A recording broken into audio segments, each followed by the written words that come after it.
Welcome back to this Let's Play of The Last Remnant.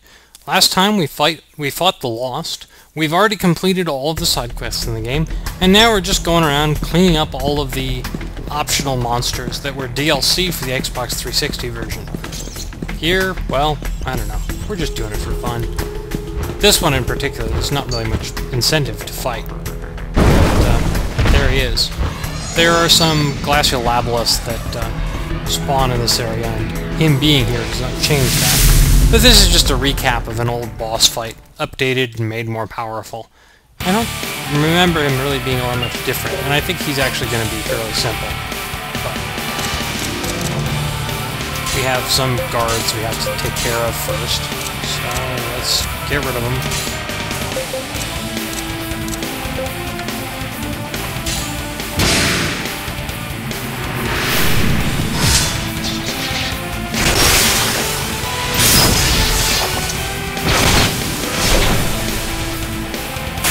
Well, if the guards survived the round, the max is a good sign that this might not be a total fictional guard fight. Okay, well maybe that was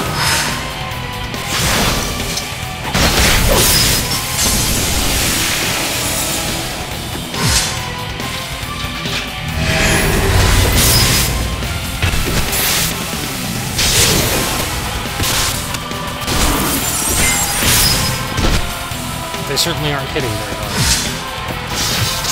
Oh. I think I may have overdone it a little with the grinding. Most people have their final weapons, but really, as far as the story goes, there's not really very much story left.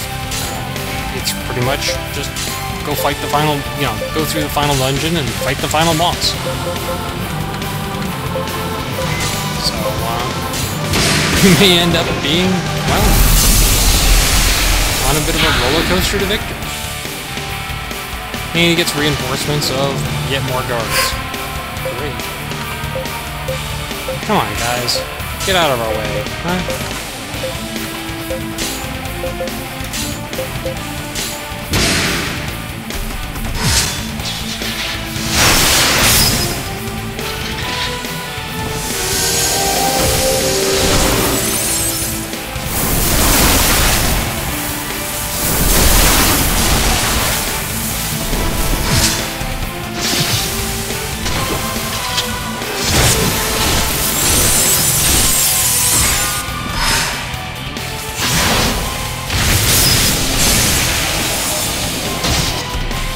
Better of Doom strikes again.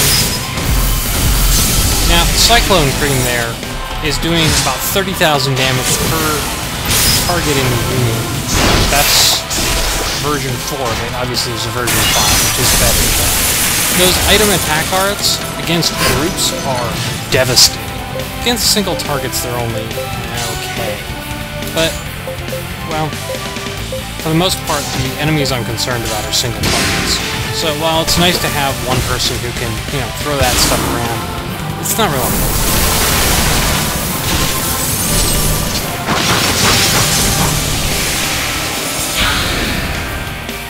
Alright, and here's the reinforcement, which is this guy again.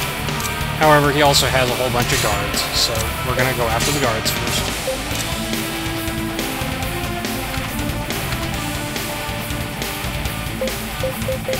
Well, I'd like to show you Cerulean Rain, but that group kind of needs to heal, so...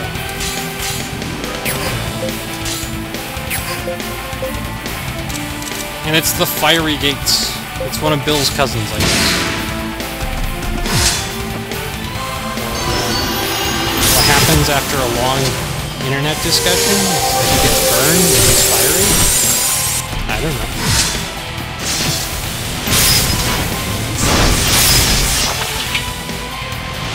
Making fun of Bill Gates, I guess, is kind of old school at this point. It doesn't seem like he gets the grief he used to.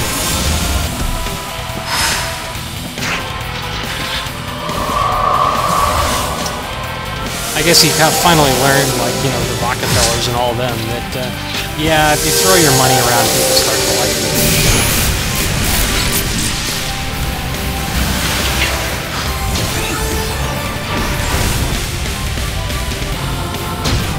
And it's just on standby for now. It's not doing anything. Bill's cousin. I guess it waits for you to, politely waits for you to finish off its guards? Well, now that we've attacked it, it's not gonna wait.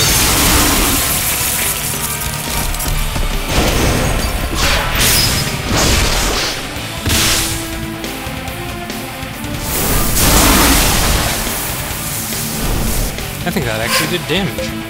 That's kind of scary. Oh, just fire a snow petal and get Lob Omen. Hey, you know, get Lob Omen out there. Just for the fun of it.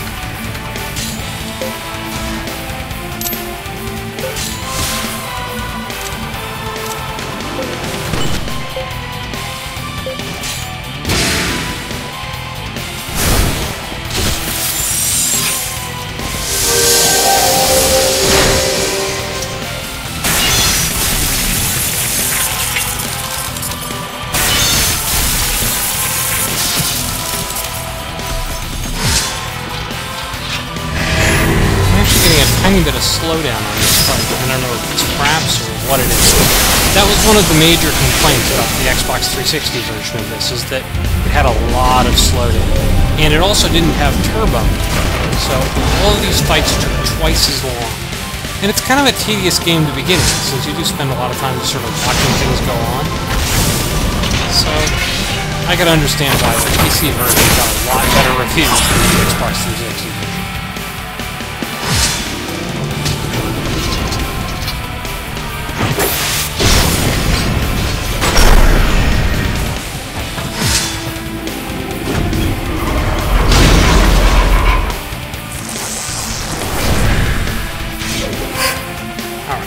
So that Hellgate move is, I mean, it's not really a move per se, it's just waking up.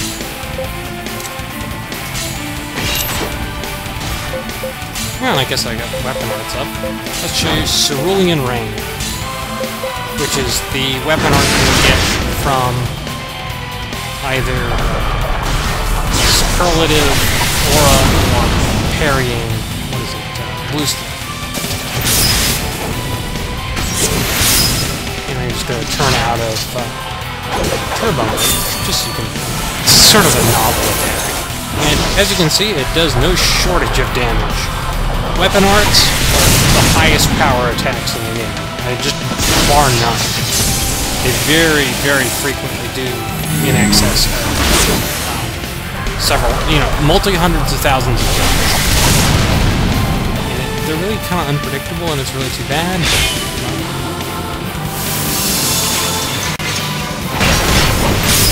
To a certain extent, I'm almost tempted to have Rush use the Night Bloom as an offhand weapon, because he gets Sword Flash, I think it's called, with the Tatari Chi instead of, you know, having Snowball, whatever it's called. And yeah, we are totally over-leveled for this fight. That's really too bad, because I was really getting tired of grinding, and I guess this is justification for not doing any more at all.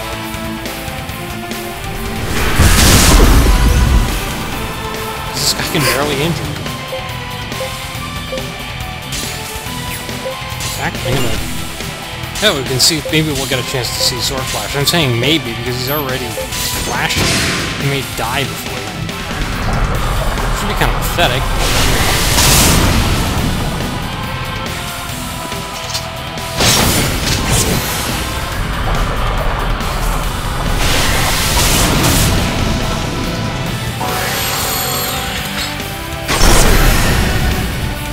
That's probably one of the better hits I've seen out of Blocter, period. Blocter does not get a weapon art at all. It's one of the things that makes him sort of a subpar character. The only sort of thing Blocter has going for him that's worth, you know, even mentioning is... Okay, here's Sword Flash. And Sword Flash is really kind of... just an attack. For 100,000 damage. Sorry, Bill. Had to kill your cousin. I feel stronger than before! Try this baby out as soon as I learn to name him. Stop you from growing. And this guy exactly drops what I needed. a couple of things that normally only drop in the Ancient Ruins. How many Pagus bone does Baulson need? That's 14! Oh well. I'm not going to bother finishing upgrading his weapon because it would involve grinding dragons and I just don't care enough. As you can see, I'm not having any trouble. So maybe I'll go straight for some of the harder fights instead of just trying to do these in order. But, you know, keep it mixed up. That was the Fiery Gates. That's probably one of the easier pieces of the sort of the optional content. So I'll meet you back in Celipalais. Those two are the optional bosses that are associated with the Sword of Three Realms. And you get 50,000. That Blizzard formation it's fairly decent. It's kind of it gives you speed penalties, but otherwise good bonuses, including good defensive bonuses. But requires you to have 5 people to really make it worthwhile. The real perk to Trident formation, and the reason I kind of dig it, is that all of the penalties associated with the formation are applied to the people in the 4th and 5th positions. And as you can see, well, there's no one there. So that means that we don't take any penalties for using it, it's just bonuses. And, you know, the bonuses aren't super huge, but better than nothing. The next set of enemies we're going to fight, I jumped to Athlon, are the ones associated with the Ring of the Labyrinth, and also called Ring of the Ancient Castle. By the way, this shop here, Louise's Secrets, is originally not available, but once you complete, I believe it's called the Successor, it's Alan's quest, you can get there, and mostly it just sells Savani-specific equipment that I'm not going to use, so... Oh, I guess we can hand in Demigod. But we can also get the Eye of the King, which also opens up another quest, which is a guild task, which is sort of irrelevant. But Eye of the King lets us go after the Jana Royals. So, we'll do them next time.